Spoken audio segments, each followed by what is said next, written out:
Hello! So today I will be playing Endless Legend 2. This is a public beta test branch, so expect it to be a little bit different from the regular branch. And I will be playing Necrophage. In fact, it will be my first game. You can see here that I actually have a save with 8 turns. But when I was playing these 8 turns, apparently my stream and recording were not set up well. So out of some 40 minutes of play, maybe 15 frames have been saved. So I will redo the whole thing. And let's just jump into it. New game. Here is our Necrophage faction. So, for people who are not familiar with Endless Legend or with Necrophage, I will be explaining some basics, how the game functions, how the faction functions. So, let's go over it. Who are we? Well, we are bugs. We are these murder bugs. Confined to the depth ages past, the Sayadan, I don't know how to pronounce correctly the name of the planet, let it be Sayadan, swarm have only just emerged to the surface to establish a beachhead on one of the world's windswept islands. Bitter fighting with the bronze plates has occupied their recent attentions, but they aim to make up for lost time under the command of their prime, one who stalks afar. Sorry. Let me actually do a thing because I realized I don't see chat in case someone writes. Okay, continue. Always hostile, always ravenous, the Necrophage are a powerful, menacing presence. So, the prime, one who stalks afar, that would be us, this handsome individual right here on the left of the screen. Let's read what makes this faction special. The Matriarch. The Necrophage have only one city at the den of their queen. The city can grow larger than that of other factions, and units can travel quickly between it and other territories by building boroughs. So, we cannot build multiple cities, we cannot build camps, we build boroughs that allows teleportation between them, and we can then evolve these boroughs into nests that actually attach the territory to our only city, making it better and more powerful. Then, the Necrophage consume to grow. They generate a corpse whenever they defeat an enemy in battle that can be used to specialize their units, which they can do anywhere. They also generate larva units when they win battles. So corpse is a special resource that is unique to Necrophages, used for specialization of units, but also used to grow population in your city. We can grow population with food as any others, but we can also buy it real quickly with the corpses. So some management is in there. We can evolve units anywhere, not just in the territory of our city or camps, but evolving units costs also corpses in addition to gold and dust or strategic resources. Every war for Necrophage is justified, and they suffer fewer penalties for prolonged wars than other factions. To declare a war on somebody, you need to pay influence. If the war is unjustified, it is much more expensive, so you need to spend much more influence to declare such a war, which sometimes can be just too much for you to afford. So that's why other factions require justification of the war, like somebody have been raising their cities, invading them here and there, which allows to declare justified war for free. Maybe not for free, but cheaper. Here, all the wars are justified. So, faction affinity, hive society. Okay, that's what we're role-playing. We are a prime under a matriarch, but we live for the queen with the only city. Our units can specialize outside of board of the empire. We can have only population of our own. So no minor factions, no population exchange with others.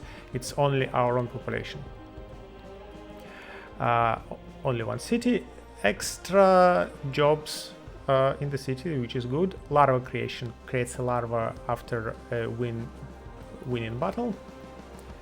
And we can devour the land, which is a special action of the army that strips the tile on a strategic map from its resources and sends them to the capital. Okay, so let it be it. That is our faction. We will be playing on normal world size with 3 other opponents.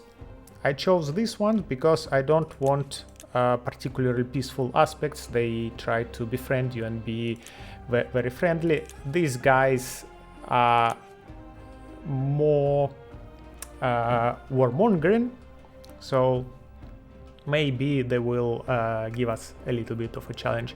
We play on Pangea, so we will meet our neighbors very quickly.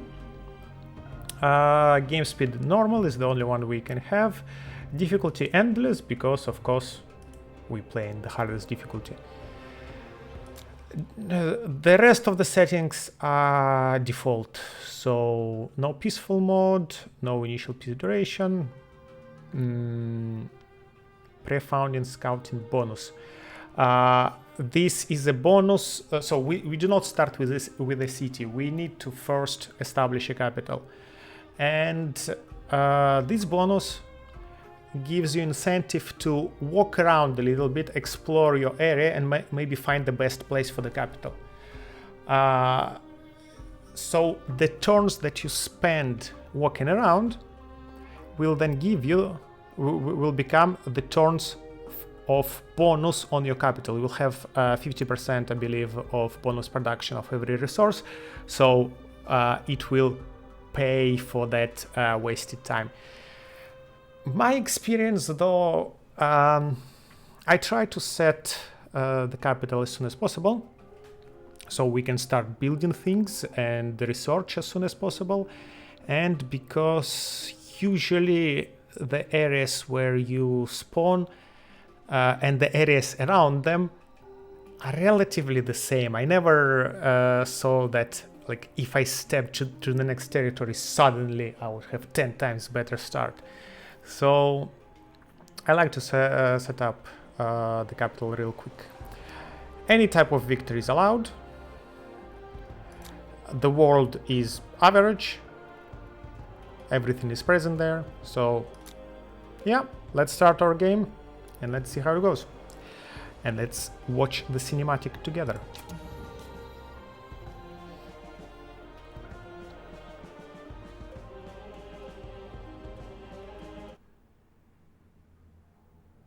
For too long we have waited in the darkness, slumbering, dreaming, yearning, denied the sun, the land, the flesh of our prey. We have festered in the depths while our hunger grows.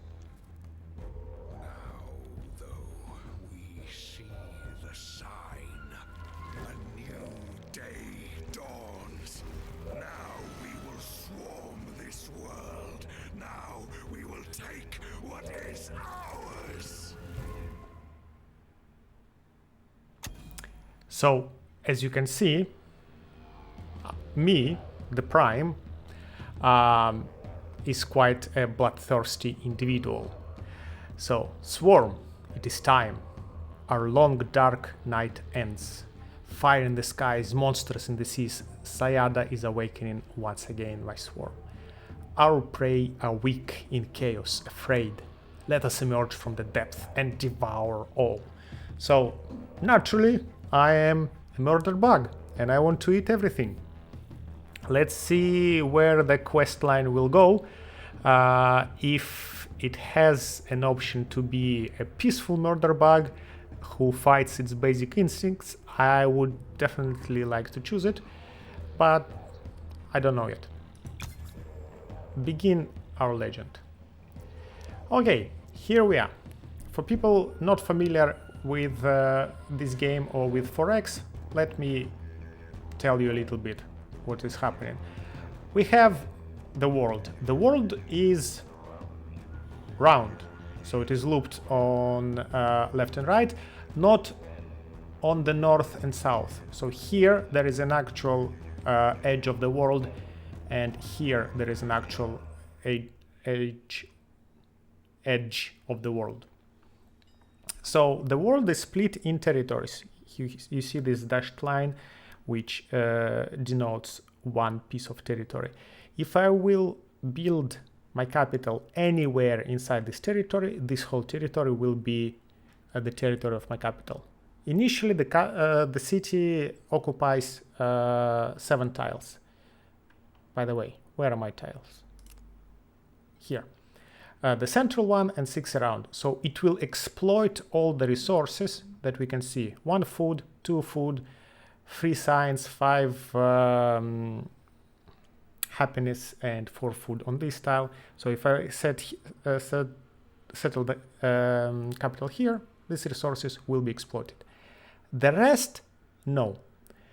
But I will be able to buy these tiles with influence, putting foundations there, exploiting them eventually.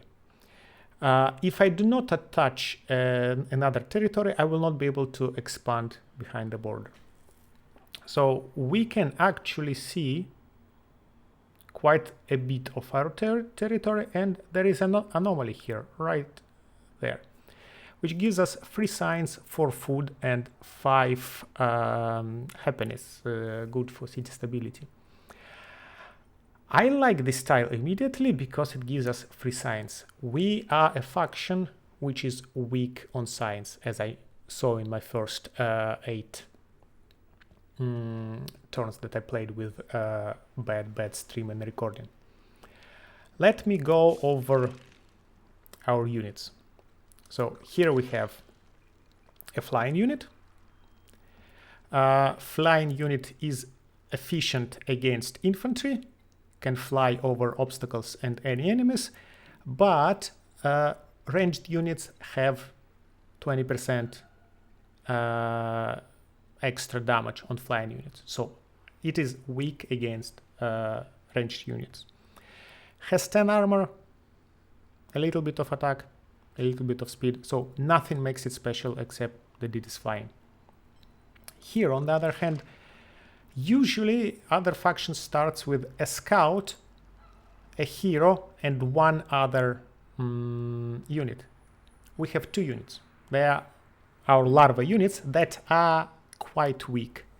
So if you look at the flying one, it has 120 health, 10 armor, 33, 43 damage. Here, 65 health, 0 armor, 28, 38. So squishy, weak, but it is our basic unit, and we will be getting these units after every successful battle. If we win a battle, that's what we get. This unit then later will be evolving into other units, like in this flying one, or in a shooter, or in anything we want, spending our corpses and for later tiers money or special resources. Okay, who is our hero?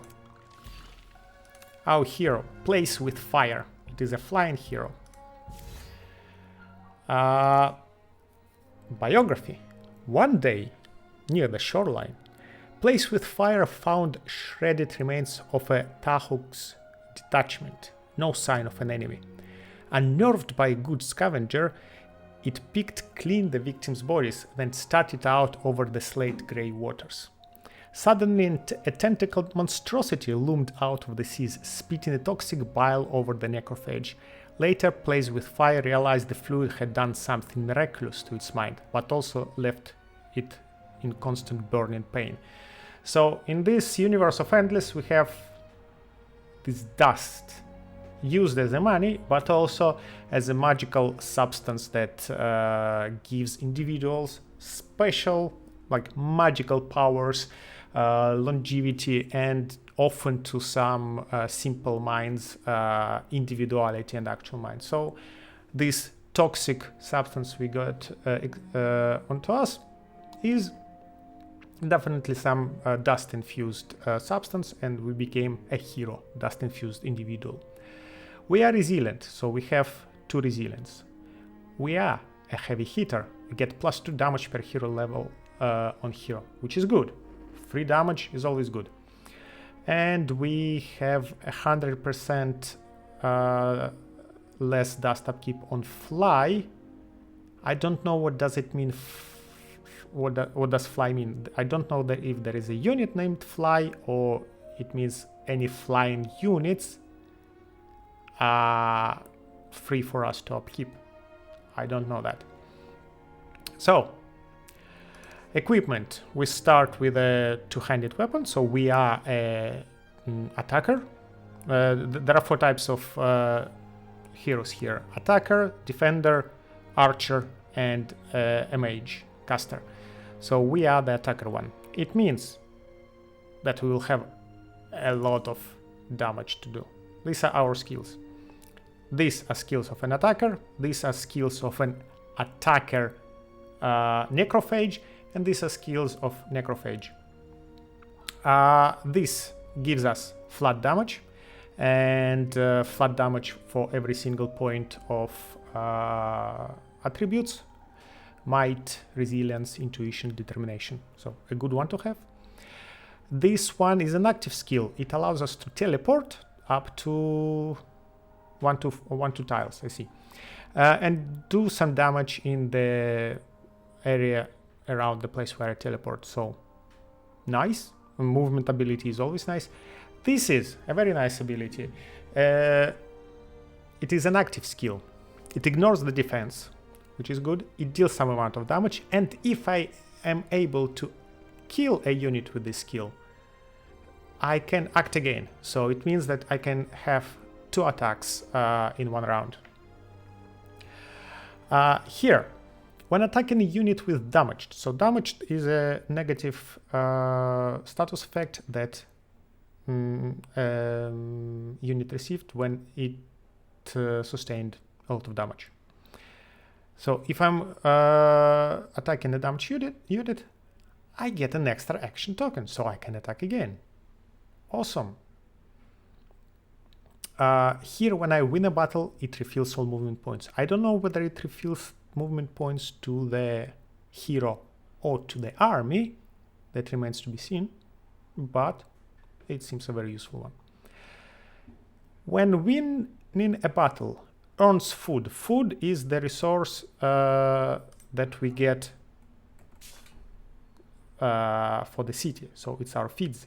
Food is needed to grow the population. Population is very important. It works on the works, giving us resources, so definitely a nice thing to have. When winning a battle, extra experience to all unit. Okay, I don't say I would prioritize it because generally my units get enough experience over the course of the game. I try not to lose as many units as possible, so they usually accumulate a lot of experience. These 5 skills are common to absolutely every hero. It is more experience on your non-hero units. It is 1 extra movement point, I believe, on the hero, not on the army.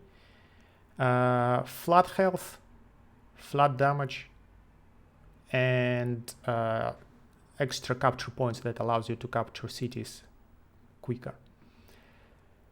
Here, when attacking a unit with damaged, again, here we get an extra action token, so we can get another attack. Here we recover health. That is awesome. So basically, we are gonna be attacking constantly. We are gonna be attacking sometimes 2, maybe even 3 times a turn. I need to see whether this thing stacks with this thing. I'm not sure. And it will be healing us. Wonderful. Here, Vicious Predator, active skill. I can eat a friendly unit to recover 50 health. So again, I don't like to use friendly units, but if I have a lot of larvae that have been just born and they don't have much experience and they haven't been evolved in anybody, I don't see why not to eat one. Finally, when completing a camp construction, restores 100% health to all units of the army. This is quite powerful. So I can go to a new territory, I can have a nice battle there, I can build a camp, and I'm fresh and ready to fight further. Plus, if that refills movement points to everybody, I can also, after fighting in a new territory, spend some time going to a place where a camp would be positioned the best, and then have a full recovery. Now, let's look at the remaining skills of the warrior. So that adds damage to non-hero units, a powerful thing. So we can scale the damage of our other units with this. One of the few, if not the only one that does that. So archer unit can scale damage of archery of ranged units, but this I believe applies to everyone. So good one. Here, faster sieges. Okay, why not? Here, a better dash. Here, earning more money when we pillage and erase. Generally not that interested in this one. Usually I find other ways to earn money, and a better finishing blow. So we can kill somebody with more damage. Okay, so what is happening with this hero? This hero, also it's flying, so again can be shot quite painfully. It does not have any source of defense except for the equipment. Defense is the parameter that gives a flat reduction of incoming damage.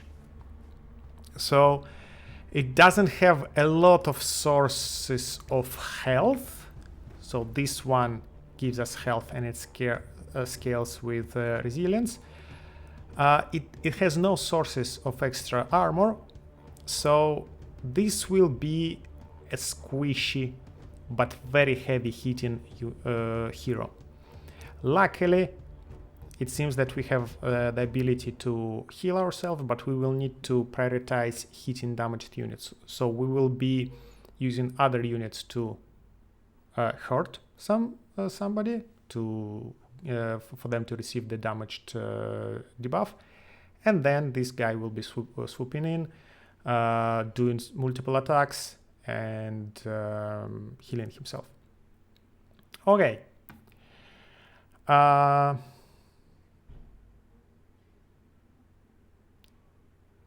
I'm flying, I'm efficient against infantry, and I have a greater cleave that is an active skill. So every active skill I can use only once per battle. So this allows to hit a bunch of units, but only once. It is an attribute of my weapon. Different weapon would have a different skill. Okay. What else? Here we are on the map. There is one curiosity here, which is some free money or influence. And I would like to see whether there are some villages here. So let me take one larva off and send it. No, that's not what I meant. I meant to send larva there.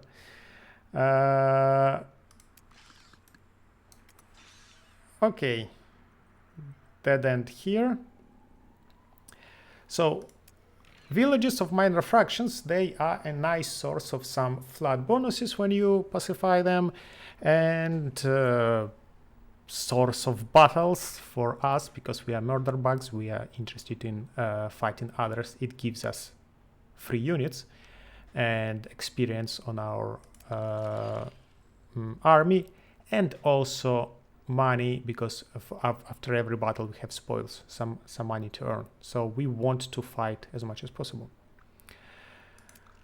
Right. So I moved this guy. This guy will go take this curiosity next turn. This guy probably will take this curiosity. But then I would probably want to settle my capital this turn, and maybe here. It will give us some science, significant amount of food, and some amount of production. Production is always good. It will be a small amount of production. Actually, the game tells us that this would be a better tile. 10 food, 5 production, 3 science. While here, 8 food and 3 production. Yeah, this is a better tile. But I don't, because I moved my guy here accidentally, I cannot get in there. On the other hand, here we have 6 food and 8 production. So it will take us some time to arrive there, but we immediately will get more production, which is something desirable. We want to get as much production initially as possible to build our improvements, to build our districts, to build everything that makes our city larger. Thing is that there might be something here which is also worthwhile, so let me maybe delay the city by 1 turn. Let me take... We got science. Of course we got science, because without city we cannot have any science, and we got 15 science, which is like 5 turns of our science production in the city.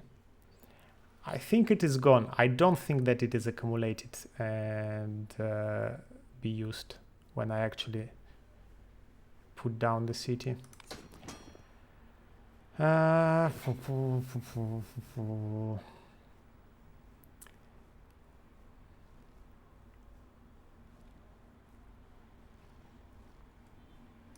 Let's try. Okay, we have a village there. Let me see. So these are our technologies. What we have is scavenging, so we start with extra health on non-hero and extra damage on non-hero and more battle spoils. So we don't need to research this technology, it is already given to us. And we start with this technology, which allows us to build farms, gives us extra citizen slots on capital and extra artisan slots.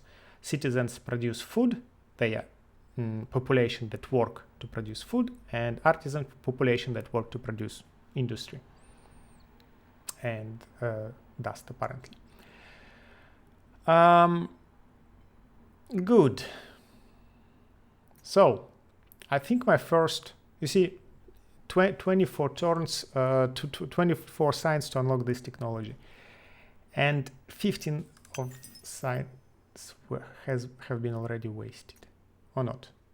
No? Okay. Oof, it was wasted. It's here. Nice. So I will unlock this one because it allows us to build laboratories, and I need science. I need science. I have only +7 science. It will take me forever to get all the technology, so I want to grow my science production.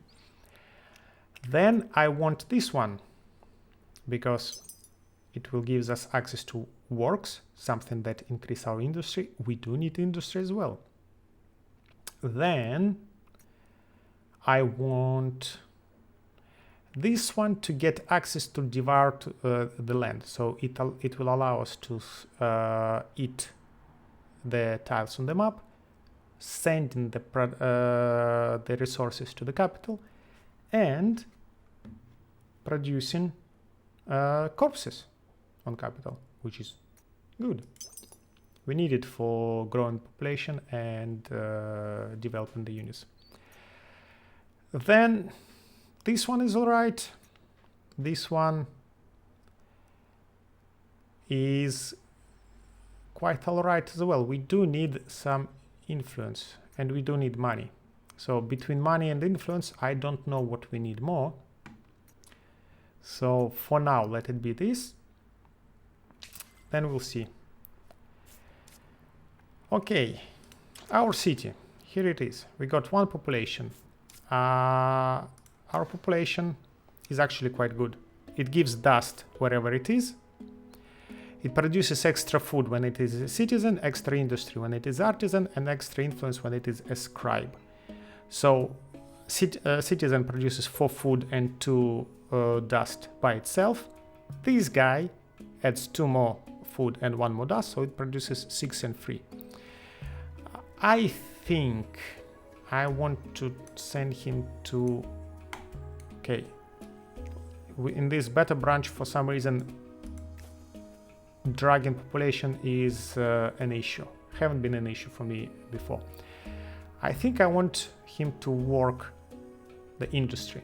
So yes, it will delay the growth of population, but I will be growing a lot of population with the meat initially after fighting some battles. And I do need the industry to build things. We will start with the city improvement. 8 turns to do that, but it doubles our influence. It gives us a lot of science, basically doubles our dust production, gives industry and food as well. So it is a very useful thing, and any other district would anyway take similar amount of turns, but will provide us with much less benefits right away. That being said, I still want to plan what kind of districts I will be building. So that looks like a decent food direction. So I can be building farms and buying the tiles next to it. So it will be adding good amount of food. These tiles have industry. Ooh, there is another anomaly here. So I definitely want to go in this direction. I want to pacify the village eventually. I want to get this anomaly.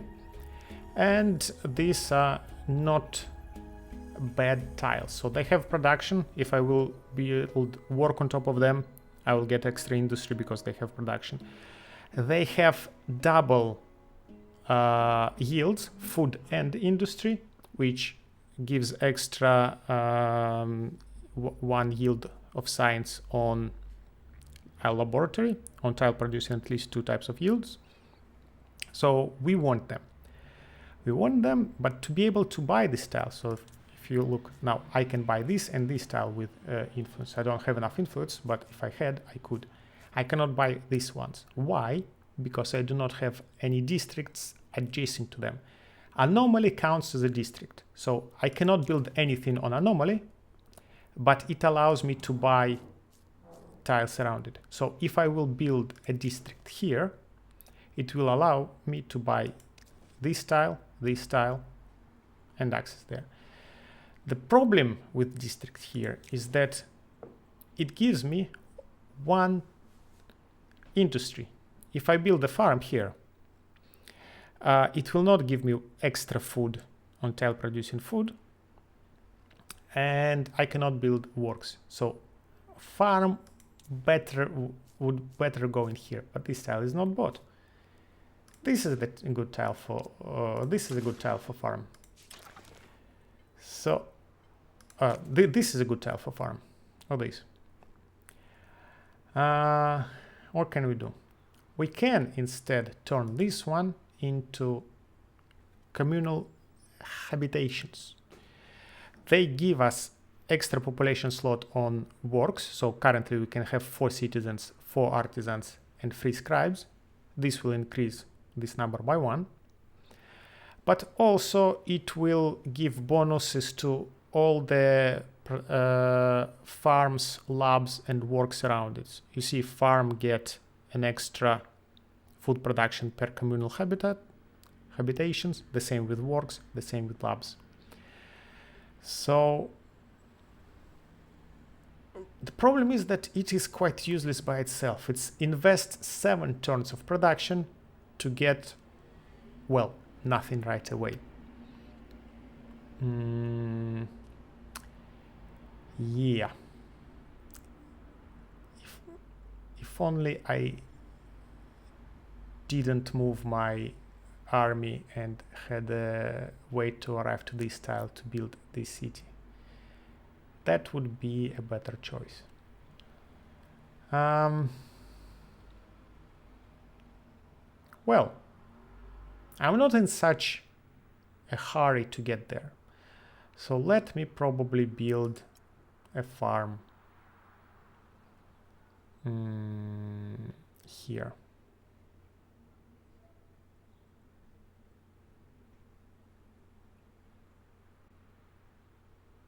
Oh no, actually by the time this is done, we might be able to buy this tile and then build something there. So, okay, for now, let's keep it this way. Let's send the flyer here and then here. So this is a money heavy region. If we would build a borough here, it will give us quite a lot of money. Currently, by the way, we are -1 because our armies are expensive.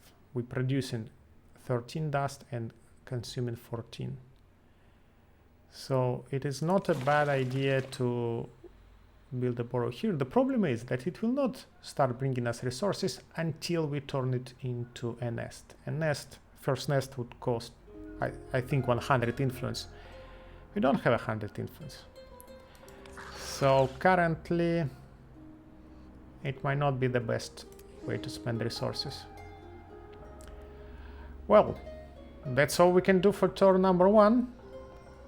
So let's end it. A little bit suboptimal start, but I really didn't want to wait extra turn. Okay, now this grabs. Ooh. So okay, thank you for the science. We just finished our technology and started a new one. This is a natural wonder, but it is in the territory which is currently underwater. It will get accessible after the first cycle of monsoon and tidefall, which happens later in the game. It gives 2 food on food tiles in camp or city's territory, 2 dust on dust tile, so plus 2 food per city. So it is a lot of food and a lot of money. Definitely prime real estate for us to expand, but not right now. We need to wait for this territory to become available. Now here we have Daughters of Bor. They are a village that we can pacify, but first we need to destroy it and then to rebuild it. If we assimilate them, we get this nice effect. We get free defense on our unit and plus defense per pacified village under protectorate. So it's defense, free defense on our units. We definitely want to do it. The thing is, they are strong, so there are 3 units, infantry units in this place, and they units who cannot get damaged. They're berserkers. So even when their health is very low, they do full damage. So they will murder me very easily. So I need my full army for that. And even with the full army, I'm not sure I can do it without losing anybody. Nice anomaly with production there. we have only one village in our starting territory. A little bit sad, but I didn't want to run around. And look, if I would run here, no food, right? No production. I need food at production. There, yes, okay, there is production. Here, science, which is actually very good, but very little food, I think. So I would spend all these turns running around just to come to a conclusion that that was the best spot to settle a city. Okay, let me save a game here. Save because I'm going to attack them, and I'm not sure that it is a good idea. I'm not sure that I shouldn't wait a little bit. I cannot bribe them. I cannot do a quest because I'm a Worm Green faction. I'm murder bug. I can only attack. So we are able to pull a reinforcement because it is 3 tiles away from us. If it would be further than 3 tiles, I wouldn't be able to do it. So that's why I put it here. We're gonna battle together. This is our battlefield. Doesn't seem very much in our favor. So if I do instant resolution, I sustain heavy losses. So I lose both larvas. My flyer is nearly dead. And yes, I'm winning the battle, so I'm getting back 1 larva. But I would like to preserve as much as possible. So problem, this is not a choke point, so they have 3 units. They all can run in here and start harassing me, so I cannot put it in a way that only 1 or 2 units face me at a time, unless I occupy these 3 slots, but then I am on the lower ground from these 2, so they will have actually extra damage on me. Ideally I would take these points, but I will not have movements points to arrive there. So what will it be? Running in here, putting 2 units here and murdering them 1 by 1.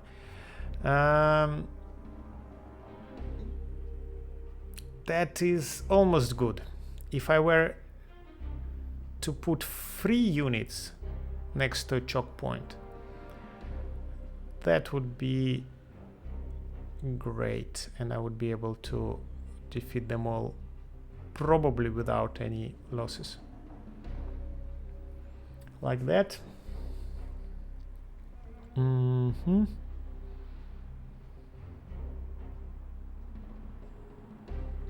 don't think I would be able to prevent a loss. Question: will I be able to prevent 2 losses?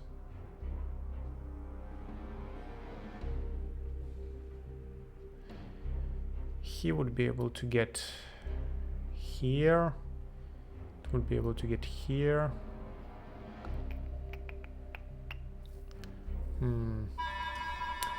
Up, my food has arrived, so I have to stop it here. Sorry.